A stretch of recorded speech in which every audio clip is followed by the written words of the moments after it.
Hi everyone, my name is Vicky. I'm the founder and director of Mind Body Food, Holistic Women's Health, Wellbeing and Recovery. Today's video is about an inquiry that I often see from people reaching out to ask to work with me. It makes me really sad because I've been there, I know what it feels like, and because I know that there's a tremendous amount of people, particularly women, struggling with this very same thing. Now, this is what a recent inquiry actually sent out and said to me. She said, in relation to bad habits with food, I binge on food when people aren't watching.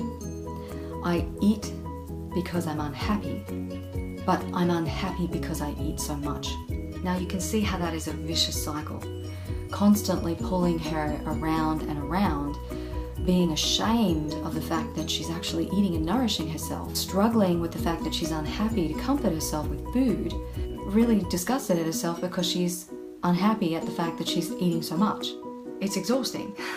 It's exhausting even just trying to come up with the words to explain that, let alone actually live it. And unfortunately, a great deal of people struggle with this very issue. They struggle to allow themselves to feel nourished, to get the energy and information from the food that they need when they need it.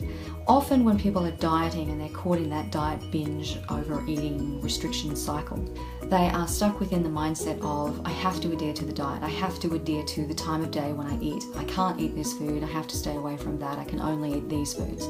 Apart from being extremely restrictive, it doesn't allow for bioindividuality, meaning your own genetic makeup and its need to have certain nourishment, and it doesn't honor your body's own natural hunger signals or satiety signals. In fact, it actually has you so much up in your head that you generally detach from the neck down and start to lose sight of your own natural hunger and satiety signals at all. This becomes a problem over time, not just for your metabolism and for the body's furnace in slowing down and adjusting for the lower caloric intake, but it also becomes a problem because you're more concerned with what are you eating, when are you eating, how much are you eating, and are you eating too much? And this all becomes a big stressful pool inside the head. When we are worrying about stressful thoughts and thinking, our whole body is experiencing those stress chemicals circulating around the bloodstream, which can over time become chronic stress and get in the mix of your body's hormonal balance, particularly around your digestion. So it makes it even harder and harder to recognize these signals and to start to work with your body. All it does is continue to force you to work against your body. And what happens in the mix is you lose trust with your body because you're trying so hard to make it do what you want it to do. But your body in its infinite wisdom is just simply trying to keep you alive.